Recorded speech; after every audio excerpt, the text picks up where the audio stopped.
It's very weird yung mga nasaksihan ko po ngayong Kapaskuhan. Bukod sa iba na po ang panahon, nalulungkot po ako dahil wala man lang nagpahalaga sa tunay na celebrant. Puro sila material na bagay. Kitang-kita ko po yan eh.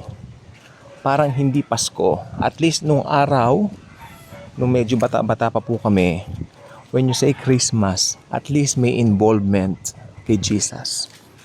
Ang kinadudurog ng puso ko. At the same time, marami rin mga namamatay na mga tao na alam niyo yun, hindi naman nila alam kung kailan ito darating, hindi ba? Kailan darata lang kamatayan? Wala nakababatid, wala nakaalam. Yun nga masaklap, hindi mo nga alam kailan ito darating. But whenever we preach the good news, whenever we share Jesus, pinagtatawanan ka lang. Masakit, nakakabuisit, pero kagabi po, I talked to someone. I'm not sharing anything sa kanya. Pero nakita ko yung concern niya, the way na magsalita ito. May edad na rin na hindi niya pinapahalagahan yung kung ano ang totoong meaning ng Pasko. Like parang sa kanila, ito na lang buhay dito sa lupa ang mahalaga. Right now po, baka itong araw na to may maganap na transaction sa amin. I thank the Lord, of course, but I don't know why this Christmas is so different. Kahapon mainit, ngayon mahangin. Kaya ngayon po ako gumawa ng vlog. Kahapon I feel bad.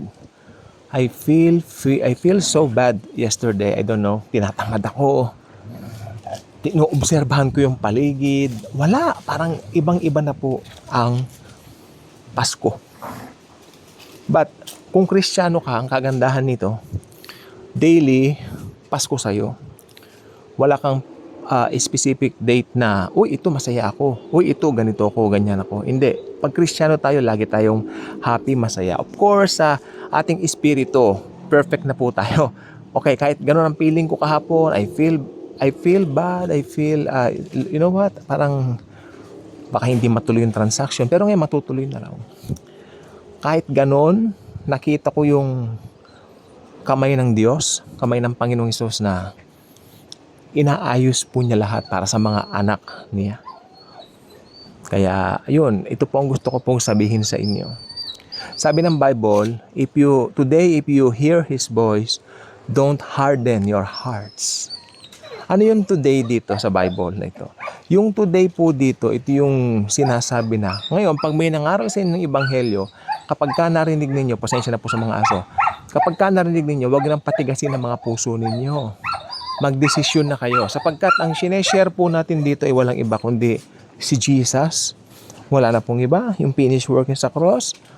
Now, kung magmamatigas kayo, dahil may rehilyon kayo, meron kayong mga tinatangkilik sa buhay, busy ako, mamaya na. Karaniwan, ganyan ang tugon ng mga tao. They don't give too much attention sa mga bagay na spiritual. Dahil dito lang po sa mundo ang kanilang focus.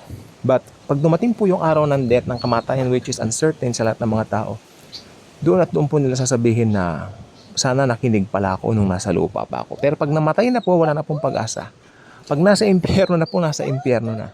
It's so sad na kahit marami pong mga nangangaral, ini-snap, dinededman lang nila dahil yes. So ito po ay last days. Ito po ay paalala na sana pag narinig niyo ito, napanood niyo ito, i-consider po ninyo, tinanggap na ba ninyo si Jesus Christ sa buhay ninyo? May Kristo na ba kayo sa puso ninyo? Pinag-ahari na ba ninyo siya sa buhay ninyo? You let Him to do His will? I mean, yeah. Or ginagawa pa rin ninyo yung maiibigan ninyo na ayaw niyong tumanggap sa Kanya. Dahil alam ninyo, pag tumanggap kayo sa Kanya, maaalis kayo sa comfort zone nyo at syempre, susunod kayo doon sa kalooban ng Panginoon. Which is maganda pong sumunod sa kalooban ng Panginoon. Sapagkat the best ang will ni Jesus Christ sa bawat tao. Lamang siya po ay ini-snub, dineded. Gusto ko pong sabihin sa inyo, pag namatay ang tao, na napabayaan niya yung pinakamahalaga, pagtanggap sa Panginoong Hesus, siya ay pupunta tutungo sa impyerno ng diretsyo. wala ng pag-asa dahil napabayaan niya ang kaisa-isang pag-asa na tanging ang Panginoong Kristo makapagbibigay sa kanya. Yun ay walang iba kundi tanggapin siya bilang Lord and Savior, personal Lord and Savior ng kanilang mga buhay. So ito pong gusto ko pong sabihin sa inyo. Upon hearing or watching this, decide for Jesus now. Kaya kung hindi pa kayo subscriber sa channel na ito, I invite you to do so.